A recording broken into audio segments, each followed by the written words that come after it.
சேர்ந்து பாடி கர்த்தருடைய நாமத்தை மகிமைப்படுத்துவோமா? கையில் தடிப்படுவோமா? நன்றியோட உம்மை பாடி நாள்தோறும் போற்றுவேன். ஆமென். நன்றியோட உம்மை பாடி நாள்தோறும் போற்றுவேன். நன்றியோட உம்மை பாடி நாள்தோறும் போற்றுவேன். தாழ்வில் இருந்த என்னை தூக்கி கரம் பிடித்து வாழ வழி செய்தீரே. தாழ்வில் இருந்த என்னை தூக்கி கரம் சொல்லமா வாழ வழி செய்தீரே. நன்றியோடு உம்மை பாடி பாடுவோம். நாள்தோறும் போற்றுவேன். நன்றியோடு உம்மை பாடி நாள்தோறும் போற்றுவேன்.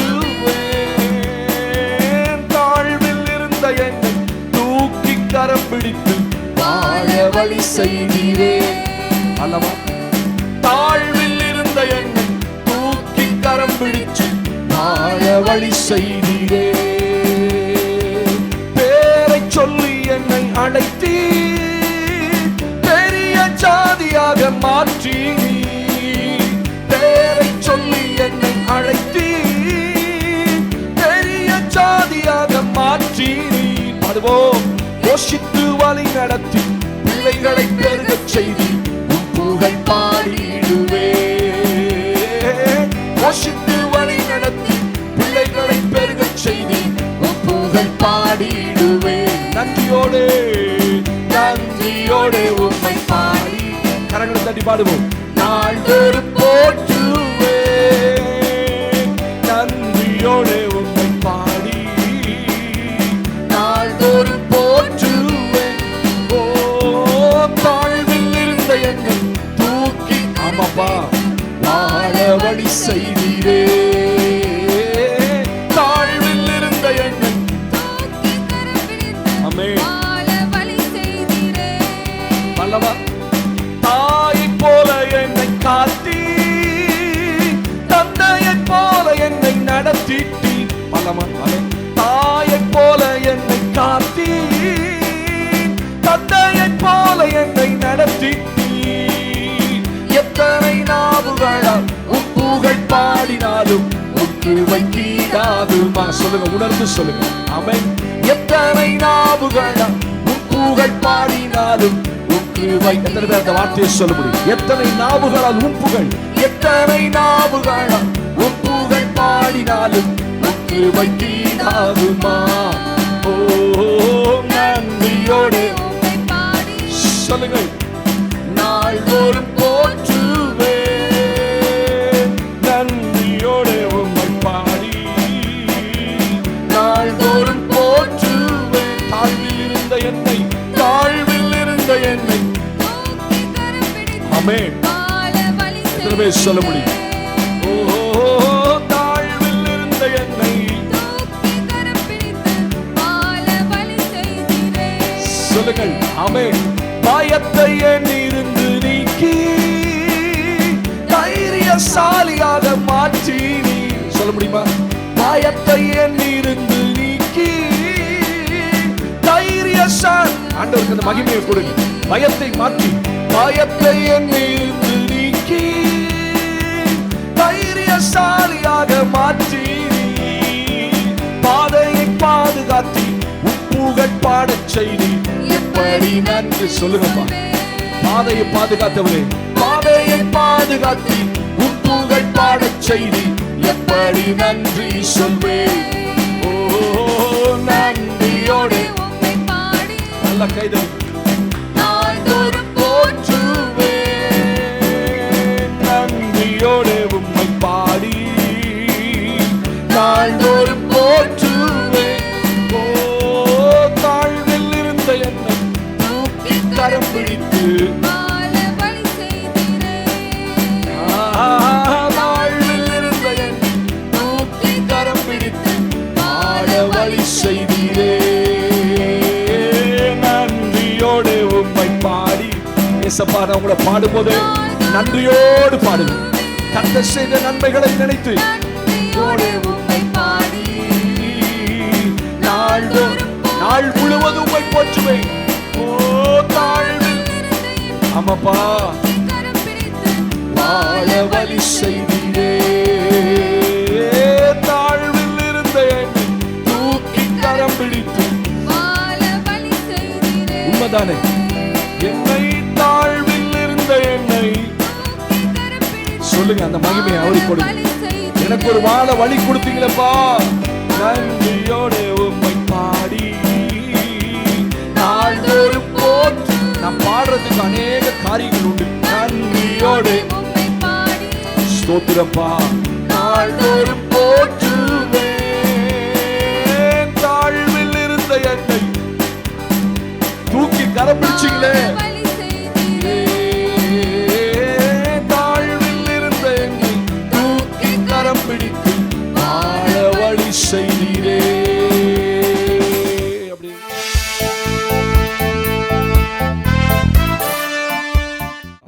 தேவனுக்கே மகிமை உண்டாவதாக. அதை மைக்கில் வாசிக்க கேட்க போகிறோம். சகரியாவின் புஸ்தகத்திலே திருப்பிக் கொள்ளுங்கள் என்னோடு கூட. ஆண்டவருக்கு மகிமை. 9 மாதங்களை தேவன் கிருபையாய் நமக்கு நடத்தி வந்தார். தேவனுக்கு மகிமை உண்டாகட்டும். ஹல்லேலூயா. சகரியாவின் புஸ்தகத்தை திருப்பிக் கொள்ளுங்கள். பழைய ஏற்பாட்டு புஸ்தகத்திலே ஹல்லேலூயா கடைசி புஸ்தகத்துக்கு முந்தின புஸ்தகத்தை எடுத்துக்கொள்ளுங்கள். அதில் ஆண்டவர் இந்த மாதம் நமக்கு ஒரு நல்ல வார்த்தையை வைத்திருக்கிறார். 3ஆம் அதிகாரத்திலே சகரியாவின் புஸ்தகம் 3ஆம் அதிகாரம் 1094 பக்கம். தேவனுக்கு மகிமை. 1094 பேஜ். 3ஆம் அதிகாரம் 9ஆம் வசனத்தை நாம் வாசிக்க கேட்க போகிறோம். இதோ நான் யோசுவாவுக்கு முன்பாக வைத்த கல், இந்த ஒரே கல்லின் மேல் 7 கண்களும் வைக்கப்பட்டிருக்கிறது. இதோ நான் அதன் சித்திர வேலையை நிறைவேற்றி இந்த தேசத்தில் அக்கிரமத்தை ஒரே நாளிலே நீக்கி போடுவேன் என்று சேனைகளின் கர்த்தர் சொல்லுகிறார். ஒரு ஆமென் சத்தமா சொல்லுங்க. இந்த வசனம் ரொம்ப அழகான ஆண்டவரை பற்றிதான வசனம். இயேசு கிறிஸ்துவுடைய வாழ்க்கையை எப்படி இருக்கும் என்று கவனியுங்கள். ஆண்டவர் இந்த பூமிக்கு வரப்போகிறார். வந்த பிறகு அவருடைய வாழ்க்கை எப்படி இருக்கும் அதை தீர்க்க தரிசனமாக சகரியா இயேசு கிறிஸ்துடைய வாழ்க்கை வரலாறு சொல்றார். இங்கெங்க இயேசுன்ற பேர் வந்திருக்கு அப்படின்னு நீங்க கேட்கலாம். வேதம் என்ன சொல்லுது? நான் யோசுவாவுக்கு முன்பாக வைத்த கல். இந்த கல் என்று பழைய ஏற்பாட்டில் வருகிற இடங்களில் எல்லாம் ஆண்டவராக இயேசு கிறிஸ்துவை குறிக்கும். ஆமென் சொல்லுங்க பாப்போம். இந்த கல்லின் மேல் பழைய ஏற்பாட்டு புத்தகம் சொல்லியிருக்கு, இந்த கல் எவன் மேல் மோதுகிறதோ அவன் நொறுங்கி போவான். அப்ப இந்த கல் என்று வருகிற இடங்கள் எல்லாம் இயேசு கிறிஸ்துடைய அந்த பிறப்பையும் வாழ்க்கை வரலாறையும் பற்றி சொல்லுகிறது. அப்ப சொல்லுங்க, இந்த ஒரே கல்லின் மேல் 7 கண்களும் வைக்கப்பட்டிருக்கு. 7 கண் யாருடையது? கர்த்தருடைய 7 கண்களும் பூமி எங்கும் உலாவி கொண்டிருக்கும். அப்ப கல் என்பது இயேசு கிறிஸ்து. கண்கள் 7 கண்களும் பிதாவாகிய தேவனுடைய கண்கள். அடுத்து சொல்லப்பட்டிருக்கு, இதோ நான் அதன் சித்திர வேலையை நிறைவேற்றி. ஆமென். இந்த ஸ்தோத்திரம். அத வாசிங்க. இந்த தேசத்தில் அக்கிரமத்தை ஒரே நாளிலே நீக்கி போடுவேன் என்று சேனைகளின் கர்த்தர் சொல்லுகிறார். சித்திர வேலையை நிறைவேற்றி. கவனிங்க, அப்படி வரிசையை பாருங்க.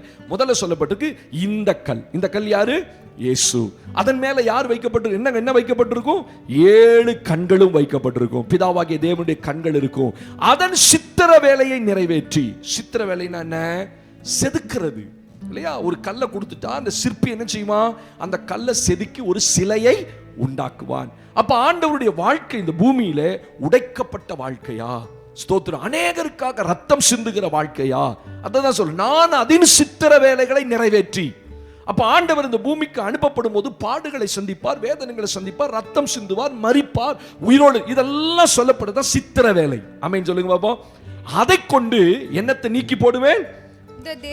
இந்த தேசத்துல அக்கிரமத்தை ஒரே நாள்ல ஆண்டவருடைய மரணத்தின் போது இந்த மனுக்குலத்தினுடைய சகல பாவங்களையும் பிதாவாகிய தேவன் ஒரே நாளிலே, அந்த ஒரே நிமிஷத்துல அவர் ஜீவனை விட்ட போது எல்லாருடைய அக்கிரமும் நீங்கி போயிட்டு. ஆமென். இந்த மாசம் ஆண்டவர் கொடுக்கிற வாக்குத்தத்தம், உன் வாழ்க்கையில நீக்கி போட வேண்டியதை நான் நீக்கி போடுவேன். ஆமென் சொல்லுங்க பாப்போம். இதுவரைக்கும் நீங்க நீக்க முயற்சித்தீங்க, ஆனா எதையும் நீக்க முடியல. ஆண்டவரே இந்த மாதம் பல காரியங்களை உங்க வாழ்க்கையில நீக்கி போட போறார். ஆமென். வாசிக்கலாம் யாத்திராகமம் 6ஆம் அதிகாரம். எதையெல்லாம் கர்த்தர் நம்முடைய வாழ்க்கையிலே நீக்கி போடுவார். தேவனுக்கு மகிமை உண்டாகட்டும். யாத்திராகமம் 6ஆம் அதிகாரத்திலே 6ஆம் வசனத்தை கைகளில் எடுத்து வைத்துக் கொள்ளுங்கள். The book of Exodus chapter 6 verse 6. 6ஆம் அதிகாரம் 6ஆம் வசனத்தை நான் வாசிக்க கேட்கலாம். ஆதலால் இஸ்ரவேல் புத்திரரை நோக்கி நானே கர்த்தர் உங்கள் மேல் எகிப்தியர் சுமத்தின சுமைகளை நானே கர்த்தர் உங்கள் மேல் எகிப்தியர் சுமத்தின சுமைகளை நீக்கி நான் உங்களை விடுவித்து எகிப்தியர் சுமத்தின சுமைகளை நீக்கி குறிச்சு வச்சுங்க, அண்டர்லைன் பண்ணிக்க. இந்த மாசம் ஆண்டவர் நம்மேல இருக்கிற எகிப்தியர் சுமத்தின சுமைகள். ஆமென் சொல்லுங்க பாப்போம்.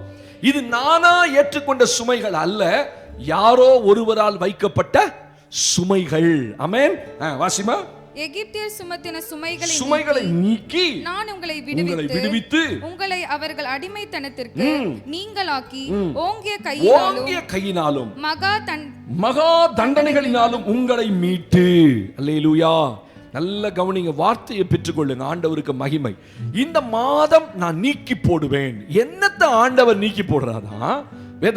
எகிப்தியர் உங்கள் மேல் சுமத்தின சுமைகள். இஸ்ரவேலர்கள் அந்த சுமைகளை விரும்பல. இஸ்ரவேலர்களை ஒடுக்கினார்கள். என்ன சுமத்தினா? வேலை செய்யணும் ஆனா கூலி கிடையாது உனக்கு. வேலை செய்யணும் ஆனா உனக்கு சாப்பாடு கிடையாது. வேலையை இப்படி செய்யக்கூடாது, எக்ஸ்ட்ரா செய்யணும். எகிப்தியர்கள் கொடுமையாய் ஒடுக்கினார்கள். நல்ல கவனிங்க, இஸ்ரவேலர்கள் தேவனிடத்திலே முறையிட்டார்கள். ஆமென். யாத்திராகமம் 2ஆம் அதிகாரத்தில் வாசிக்கிறோம். இஸ்ரவேலர்கள் தேவனுடைய சந்நிதிக்கு போய் முறையிட்டார்கள். அந்த முறையிடுதல் தேவ சந்நிதியில் எட்டிட்டு கர்த்தர் உடனே இறங்கினார். ஆமென். நான் இறங்கினேன். 3ஆம் அதிகாரத்தில் மோசே சொல்றாரு, நான் இஸ்ரவேலரை விடுவிக்கும்படி இறங்கினேன். ஸ்தோத்திரம். எதுக்காக இறங்கினாரு? எகிப்தியர் சுமத்தின சுமைகளை நம்ம மேல இருந்து நீக்கி போடுவதற்கு. உங்க அடிமைத்தனத்தை கர்த்தர் இந்த மாசம் நீக்குவார். ஆமென் சொல்லுங்க. அந்நாளில் உன் தோளில் நின்று அவன் சுமை நீங்கும். நம்ம மேல வைக்கப்பட்ட அந்த பாரங்கள், வாழ்க்கையினுடைய பிரச்சனைகள் சுமக்க முடியல. ஆண்டவர் சினத்தை சொல்றோம்ல, அந்த சுமக்க முடியாத சுமைகளை தேவன் இந்த மாசம் நீக்கி போடுவார். ஆமென் சொல்லுங்க. நீ எதையோ சுமந்துட்டு இருக்கீங்க, பாரத்தை, வியாதியினால வந்து சுமை இல்ல, ஐயோ இப்படி ஆச்சு என் குடும்பம், திடீர்னு இப்படி என் குடும்பத்தில் இப்படி ஒரு வியாதி வந்துச்சு, அது ஒரு சுமை. உங்க இருதயத்தை சுமந்துட்டு இருக்கிறீங்க. ஆமாவா இல்லையா? கடனை சுமக்குறீங்க. ஸ்தோத்திரம். பிள்ளைகளால வந்த பிரச்சனையை இருதயத்துல சுமக்குறீங்க. எத்தனையோ சுமக்கிறோம், நம்ம சுமக்கிறோமா இல்லையா? எங்க பாச நாங்கெல்லாம் சுமந்தோன்னு கேட்குறீங்க. இப்ப யோசித்து பாருங்க, எத்தனையோ உங்க இருதயத்துல சுமந்துட்டு இருக்கிறீங்க. யார்ட்டையும் சொல்ல முடியல, இறக்கி வைக்க முடியல. எங்க போய் இறக்கி வைக்கிறது? ஏன்னா அடுத்தவன் மேல ஏகப்பட்ட பாரம் இருக்குது. நான் யார் மேல என் சுமையை எடுத்து வைக்க முடியும்? என்னால இறக்கி வைக்கவே முடியல. அப்ப ஆண்டவர் சொல்றாரு, நீ சுமக்க முடியாத எகிப்தியர் சுமத்தின சுமைகளை உன்னை விட்டு நான் இந்த மாசம் நீக்குவேன். கைகளை உயர்த்தி ஒரு ஆமென் சொல்லுங்க பாப்போம். 2வது சங்கீதத்தின் புஸ்தகத்திலே ஆண்டவருக்கு மகிமை. 55ஆம் சங்கீதம். ஆண்டவருக்கு மகிமை உண்டாகட்டும். சங்கீதத்தின் புஸ்தகம் 55ஆம் சங்கீதத்திலே 18ஆம் வசனத்தை நாம் எல்லாரும் எடுத்துக்கொள்வோம். தேவனுக்கு மகிமை உண்டாகட்டும். 55ஆம் சங்கீதம் 18ஆம் வசனத்தை நாம் வாசிக்க கேட்கலாம். திரளான கூட்டமாய் கூடி என்னோடு எதிர்த்தார்கள். கவனிங்க, என்னோடு எதிர்த்தார்கள். அவரோ குறிச்சு வச்சுங்க, அவரோ எனக்கு நேரிட்ட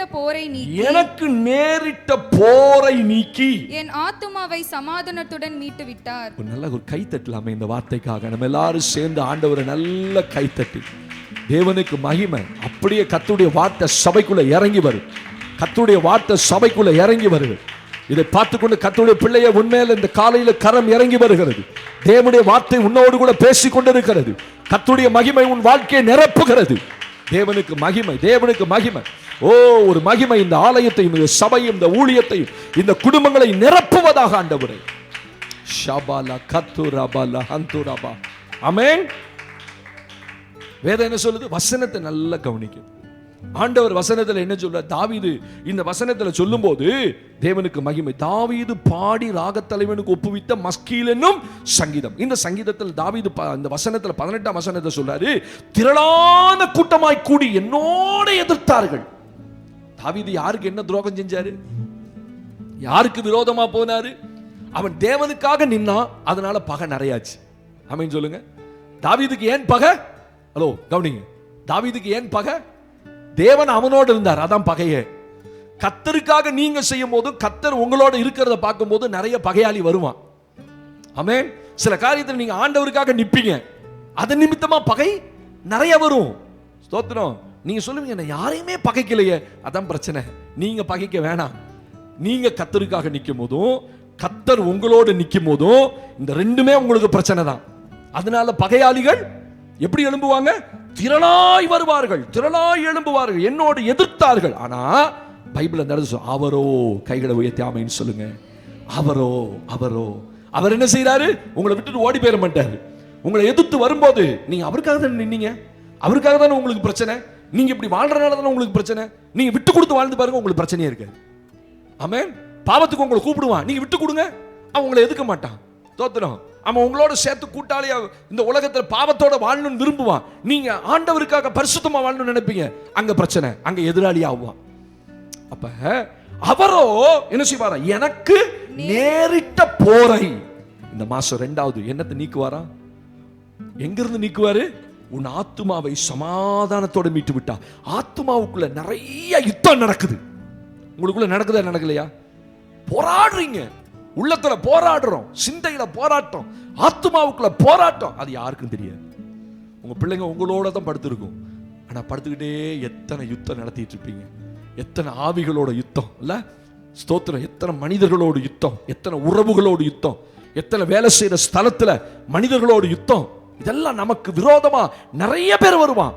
ஆனா அவரோ என் ஆத்துமா எனக்கு உண்டான நேரிட்ட போரை நீக்கி என் ஆத்துமாவை சமாதானத்தோட. கர்த்தர் இந்த மாதம் உங்களுக்கு விரோதமா நடக்கிற போரை நீக்கி உங்க ஆத்துமாவை சமாதானத்தோட காப்பார். ஒரு கைகளை உயர்த்தி ஆமென் சொல்லுங்க பாப்போம்.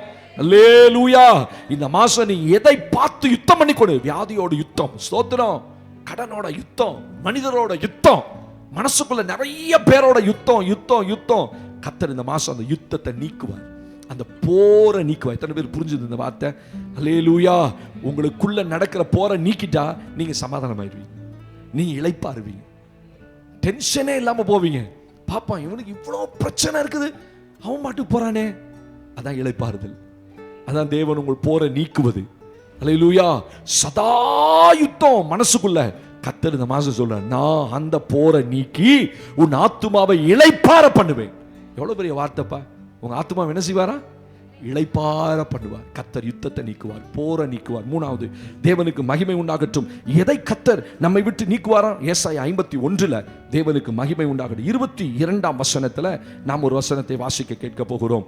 ஏசாயா, the book of Isaiah chapter 51, ஆண்டவருக்கு மகிமை. 22ஆம் வசனத்தை, ஏசாயா 51 22ஆம் வசனத்தை வாசிக்க கேட்கலாம். கர்த்தராகிய உன் ஆண்டவரும் தம்முடைய ஜனத்துக்காக வழக்காட போகிற உன் தேவனுமானவர் சொல்லுகிறது என்னவென்றால், உன் தேவனுமாகிய தேவனாய் கர்த்தர் சொல்லுகிறது என்னவென்றால், இதோ தத்தளிப்பின் பாத்திரத்தை உன் கையிலிருந்து நீக்கி போடுகிறேன். நல்ல வாசிங்க எல்லாரும் சேர்ந்து அந்த வாசனத்தை வாசிங்க. தத்தளிப்பின் பாத்திரத்தை என் கையிலிருந்து நீக்கி போடுகிறேன். இனி என் உக்கிரத்தினுடைய பாத்திரத்தில் வண்டல்களை நீ குடிப்பதில்லை. ஒரு ஆமென் சொல்லுங்க பாப்போம். ஆண்டவர் 3வது என்னத்தை நீக்குவாராம்? இதோ தத்தளிப்பின் பாத்திரத்தை உன் கையிலிருந்து நீக்கி போடுகிறேன். நேரம் ஆமென் சொல்லிருக்க வேணாமா? 10 முறை ஆமென் சொன்னாலும் ஆகும். அல்லேலூயா. என்னத்தை நீக்குவார்? தத்தளிப்பின் பாத்திரம். எத்தனை பேர் புரிஞ்சுதுன்னு தெரியல. உங்க இருதயம் தத்தளிக்கும். தத்தளிக்கிற என்ன? ஏலி யுத்தத்துக்கு போயிட்டு பெட்டி அனுப்பிச்சிருவான். யுத்தத்துக்கு போவாங்க. பெலிஸ்தருக்கு விரோதமாக ஏலியின் நாட்கள். ஏலி யாரு? பிரதான ஆசாரியன். ஆசரிப்பு கூடாரத்தில் உடன்படிக்கை பெட்டி இருக்கும். இஸ்ரவேலர்கள் எப்பெல்லாம் யுத்தத்துக்கு போகிறாங்களோ அப்பெல்லாம் அந்த பெட்டியை தூக்கிட்டு போவாங்க. பெட்டி போயிருச்சு. ஆனா ஏலியினுடைய இருதயம் தத்தளித்துக் கொண்டிருந்தது. அப்படின்னா எதிர்பார்த்து காத்திருக்கு. ஐயோ பெட்டி போயிருக்கு, பிடிபற்ற கூடாது, அது வரணும். அவன் இருதயம் சில நேரத்தில் அப்படி நம்ம இருதயம் தத்தளிக்கும்ல. இது காரியம் நடந்துருமா, நாளைக்குள்ள நடக்கணும், இந்த மாசம் 30ஆம் தேதிக்குள்ள நடக்கணும். ஸ்தோத்திரம். இது நடந்தாதான் எனக்கு வாழ்க்கை, இல்லைன்னா எனக்கு வெட்கமா போயிடும். உங்க இருதயம் தத்தளிச்சு தானே? நான் சொல்ல நடந்துச்சா இல்லையா? உங்க இருதயம் தத்தளிச்சுதா இல்லையா? இல்ல நிலைக்கொள்ளாது சொல்லுவாங்கல்ல. ஏலியினுடைய இருதயம் தத்தளித்துக் கொண்டிருந்தது, எதிர்பார்த்து காத்திருக்குது. இருதயம் அமைதலா இல்ல. யுத்தத்துக்கு போன பெட்டி பிடிபட்டதுன்னு சொன்னோன்னே அவ அப்படியே மல்லாக்க விழுந்து பிடரி முறிந்து மரித்து போனான். பின்னாடி உழுறனால ஒரு மனுஷன் விழுந்து மரிச்சிடுவானா? பைபிள் சொல்ல அவன் ஸ்தூலித்த மனுஷனாக இருந்தான். ஸ்தூலித்த மனுஷன் என்ன? he was so fat, ரொம்ப குண்டா இருப்பான். அதுக்கு பேர் தான் ஸ்தூலித்த மனிதன். அந்த ஸ்தூலித்த மனிதனுக்கு வார்த்தையின் அர்த்தம் என்ன? குண்டா இருப்பார். பின்னாடி உளுந்து அந்த வெயிட்னால இறந்து மரித்து போனார். ஆனா அவன் இருதயம் தேவனுடைய பெட்டிக்காக தத்தளித்தது. ஆமென். அது ஒரு தத்தளிப்பு. தேவனுக்காக செய்வீங்களா? இந்த மாசம் செஞ்சிருவீங்களா? ஆண்டவரே நான் கடந்துருவேனா? நான் பாஸ் பண்ணிடுவேனா? இதுல நான் ஆண்டவரே உயிரோட வந்துருவேனா? மீண்டுருவேனா? இந்த பிரச்சனை இந்த மாதமாவது நீங்கி போகாதா? ஆண்டவர் சொல்ற அந்த தத்தளிப்பின் பாத்திரத்தை உன் கையில இருந்து கர்த்தர் இந்த மாதம் நீக்கி போடுங்க. பெற்றுக்கொண்ட உங்க கைகளை உயர்த்தி ஒரு ஆமேன்னு சொல்லுங்க. இந்த வசனத்தை வசனமா பெற்றுக்கொள்ளுங்க. கர்த்தர் உங்களோட பேசுறார். ஆமேன்னு சொல்லுங்க பாப்போம். கர்த்தர் தத்தளிப்பின் பாத்திரத்தை என்ன செய்யறாரா? நீக்கி போடுகிறார். கடைசியா ஒரு வசனத்தை வாசித்து நான் கடந்து போக விரும்புகிறேன். தேவனுக்கு மகிமை உண்டாகட்டும். மீகாவின் புஸ்தகத்திலே 2ஆம் அதிகாரத்திலே, மீகாவின் புஸ்தகம் 2ஆம் அதிகாரத்தை எடுத்துக்கொள்ளுங்கள். தேவனுக்கு மகிமை உண்டாகட்டும். யோனா, மீகா, நாகும், ஆபகு, அதுக்கு வந்துருங்க. ஹல்லேலூயா. யோனாவின் புஸ்தகம், மீகாவின் புஸ்தகத்திலே தேவனுக்கு மகிமை வாசிங்கள் பாப்பா என்னோடு கூட. ஹல்லேலூயா. 2ஆம் அதிகாரத்திலே 13ஆம் வசனத்தை கர்த்தருடைய நாமத்தின் மகிமைக்காக 1076ஆம் பக்கம் 1076 பேஜ் நம்பர் 2ஆம் அதிகாரத்திலே 13ஆம் வசனத்தை வாசி கேட்கலாம். தடைகளை நீக்கி போடுகிறவர், தடைகளை நீக்கி போடுகிறவர் அவர்களுக்கு முன்பாக நடந்து போகிறார். அவர்களுக்கு முன்பாக நடந்து போகிறார். அவர்கள் தடைகளை நீக்கி, அவர்கள் அண்டர்லைன் பண்ணுங்க, அவர்கள் தடைகளை நீக்கி வாசலால் உட்பிரவேசித்து, வாசலால் உட்பிரவேசித்து கடந்து போவார்கள். கடந்து போவார்கள். அவர்கள் ராஜா அவர்களுக்கு முன்பாக போவார். அவர்கள் ராஜா அவர்களுக்கு முன்பாக நடந்து போவார். கர்த்தர் அவர்கள் முன்னணியில் நடந்து போவார். கர்த்தர் அவர்கள் முன்னணியில் நடந்து போவார். அட சொல்ல இந்த மாசம் இதோ தடைகளை நீக்கி போடுகிறவர் உங்களுக்கு முன்னாய் போய் உங்க தடைகளை நீக்குவாரா? கைகளை உயர்த்தி ஒரு ஆமென் சத்தமா சொல்லுங்க. அல்லேலூயா. என்ன நீக்குவாரு? ஆமா, இதெல்லாம் என் வாழ்க்கையில தடை, ஸ்டம்பிளிங் பிளாக், அப்படியே மலை போல நிக்குது ஆண்டவரே, நகரவே மாட்டேங்குது. ஸ்தோத்திரம். அப்படி சில நேரத்தில் போராடுவோம். யார் ஆண்டவரை நீக்குவார்? அதிகாலையில அதிக இருட்டோட மகதலேனா மரியாளும் மற்ற மரியாளும் எல்லாரும் இயேசுவின் கல்லறைக்கு போவாங்க. போகும்போதே பேசிக்கிட்டே போறான். யார் நமக்காக அந்த கல்லை தள்ளுவார்? அப்படிதானே? ஏன்னா பெரிய கல் தள்ளவே முடியாது. ஒரு மனுஷன், ஒரு அதுவும் லேடிஸால தள்ள முடியாது. பெண்கள் அவங்க எல்லாமே போனவங்க அத்தனை பேரும், ஆண்கள் 10 பேர் சேர்ந்தாதான் அந்த கல்லை தள்ள முடியுமா? அவ்வளோ பெரிய கல்லை அவருடைய கல்லறையின் வாசல்ல வைத்திருந்தாங்க. இவன் பேசிட்டே போறான், யார் நமக்காக இந்த கல்லை புரட்டுவார்? போய் பார்க்கிறான், கல்லு சைடில் நிக்குது, ஒரு தேவதூதன் உட்கார்ந்து இருக்கிறான். இந்த மாசம் ஆண்டோடைய ஊழியக்காரனா தீர்க்க தரிசனமா வசனத்தின் நிமித்தம் சொல்றேன். ஆமென் சொல்லுங்க பாப்போம். கர்த்தர் உங்க முன்னாடி இருக்கிற அத்தனை தடைகளையும் இந்த மாசம் நீக்குவாராக. எழுந்து நிற்போம். தேவனுக்கு மகிமை உண்டாகட்டும். ஹல்லேலூயா. இதோ தடைகளை நீக்கி போடுவேன். இதோ தத்தளிப்பின் பாத்திரத்தை நீக்கி போடுவேன். தேவனுக்கு ஸ்தோத்திரம். இதோ போரை நீக்குவேன் உன் ஆத்துமாவுக்கு விரோதமாக. இதோ எகிப்தியர் சுமத்தின சுமைகளை உன்னை விட்டு நீக்குவேன். கர்த்தர் தந்த வார்த்தைக்காக நம்ம எல்லாரும் கைகளை உயர்த்தி வாய்ந்த கர்த்தரை ஸ்தோத்திரம் பண்ணுவோம்.